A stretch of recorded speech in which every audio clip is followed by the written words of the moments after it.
Well, well, well. Now that, tonight, the game, was the response I was looking for from the Leafs. In tonight's game is more what I was thinking should have happened in the first game, because Ottawa's not a great team. Yeah, they're up and coming, whatever. But the Leafs are a far better team, and they should have won that first game, but they didn't. Tonight was the effort I expected. The final score was 3-2 Leafs, so the score was a lot closer than what was indicated during the gameplay. Ottawa actually got on the board first, I think maybe halfway through the period or whatever. Just an unlucky bounce. An Ottawa point shot hit one of their players in the ass or the shoulder or something and dropped right in front of him. And he just banged it in from 3 or 4 feet out, and there's nothing the goalie could have done. And Jack Campbell, the backup, got the start instead of Freddie because it was back-to-back nights in Ottawa again. And you know what? This is an intriguing thing. Well, I'll get into that afterwards. But anyways, Ottawa was up 1-0, but Toronto really was controlling the pace of the game and just dictating the play. For chunks, they were bottled Ottawa up in their own end and were throwing it around, and they just fired shots from everywhere, and it was just almost a clinic at times. And not that far after Ottawa opened the scoring, the Leafs tied it up, and it was Jumbo Joe Thornton from St. Thomas, Ontario, getting his first goal as a Leaf, which was a huge moment for him.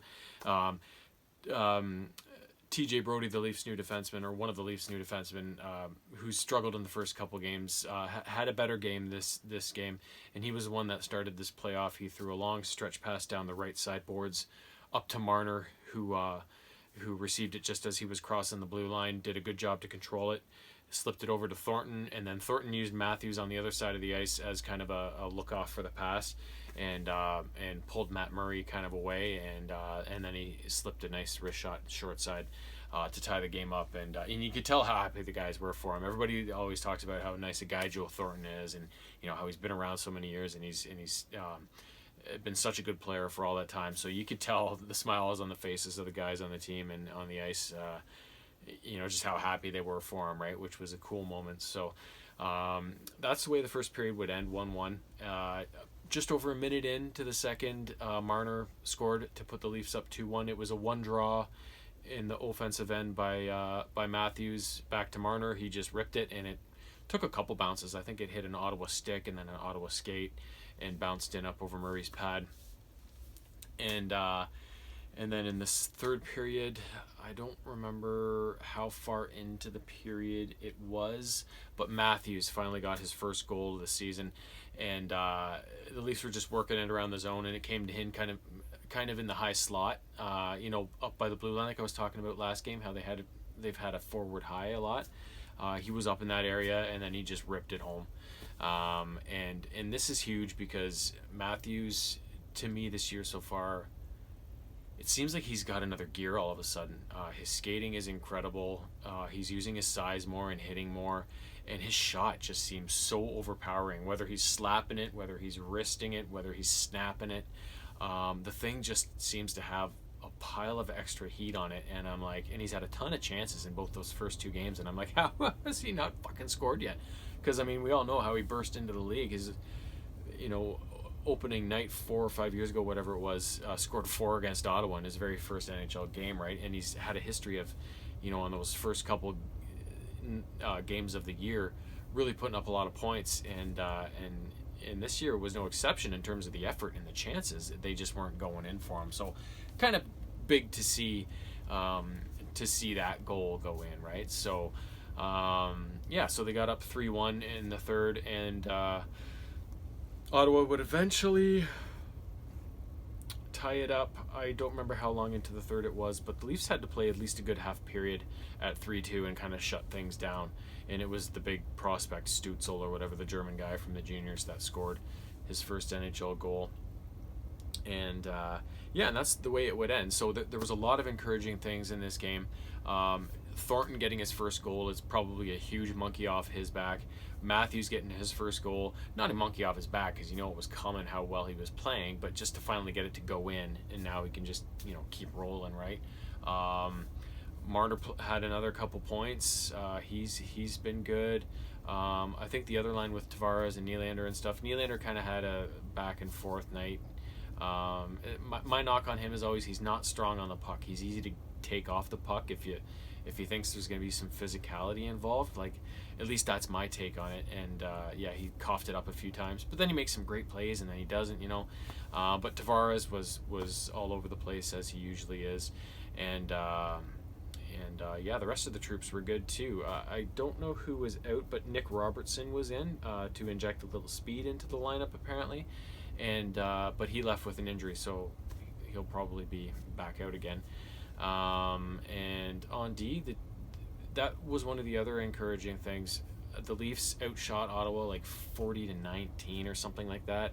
Ottawa had to block 21 shots, whereas Toronto only had to block 6. The Leafs dominated them in the face-off zone. The only thing Ottawa beat them in was the hits, which were like 30-15. So it was just an overall domination type of game by Toronto, and the perfect response for, I'm sure, a game they were pissed off about losing the night before. So, and the other thing that intrigues me is the fact that there's going to be a lot of these nights this year because of the compressed schedule where there's back-to-back games or 3 games at 4 nights or whatever. And so I think backup goalies are going to play a little more important role than they usually do. And the Leafs, in my opinion, have a really, really strong backup. I mean, you never know how good a career backup, a young career backup goalie so far, how they're going to respond to being a number one, because sometimes being a backup goalie is their jam. They're fine with only playing 10 to 20 games a year depending on the starter's workload or whatever, and that's fine. You put them into that spotlight, you give them 60 something games a year, and they can't handle the workload, they can't handle the pressure, sort of thing, right? So that's what they wanted with Jonathan Bernier when they got him from Los Angeles, and he was not up to the challenge. Now, to be fair to him, the whole team kind of sucked, but you think you're getting this really good goalie because he's been a really good backup, and he's got this really good reputation around the league, but then he's not quite up to task in the starter role, right? So who knows about Jack Campbell, but I watch this guy, and like, I love Fred, and he's a really good goalie, but he's a slow starter, and he can be inconsistent too. He can give up a bad goal at the wrong time, especially in the playoffs when it really matters. And I'm kind of wanting a goalie controversy this year, because I wouldn't mind them giving Campbell the net and letting him run with it if he can reel off some wins, right? Because I watch him and I see a guy who is very consistent in what he does, and I also see what I really noticed about him when they first got him is that he's always talking to the guys, and he's always giving encouragement, whether he's on the ice or whether he's on the bench in the backup role. And the same thing tonight, like, there was a pile up in front of the crease and he froze the puck, and Marner was down on the ice, and Campbell's giving him the glove on the back saying, "Way to go, Mitchie," like all that shit, right? Like, he seems like a really good team guy, and like I said, a really consistent kind of performer. So if Freddie keeps having inconsistent nights and they kind of get fed up with it, in my opinion, just give Campbell the net and let him run with it, so and see what happens. Who knows, they might have a friggin' really good situation with 2 really good goalies, right? Which a lot of teams can't say they have. So that's the other situation, that through these first 3 games, with Freddie kind of being not great the first 2, and then Jack being good in this one. Now, he didn't see a lot of shots. Like I said, it was only 40-19, and he did let in 2, but they were both, nothing. Like, it's not like he gave up any softies or anything, right? So that's one thing that I kind of noticed. The only thing I wish the Leafs would be a bit more of is just a bit more physical. Instead of letting the other team take the physicality to them, I'd like to see them initiate it, and maybe go out there in the first period and just, if things aren't working offensively or whatever, just start throwing some hits. Get their big boys out there and start throwing some hits and try and wake things up, right? Now, tonight it didn't matter so much because they were just so dominant all night long, but in games like last night,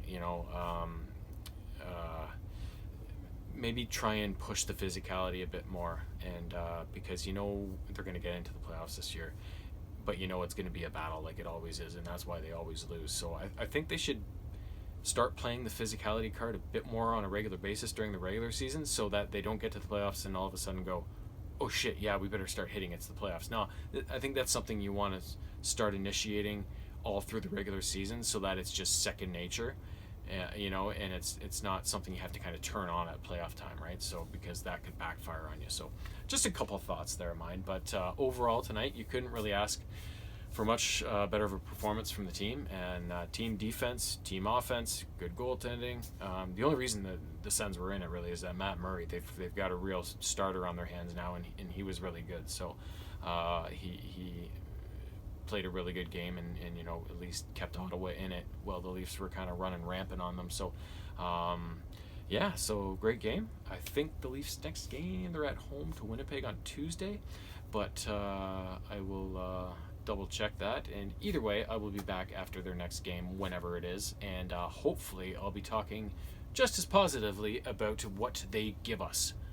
Till then.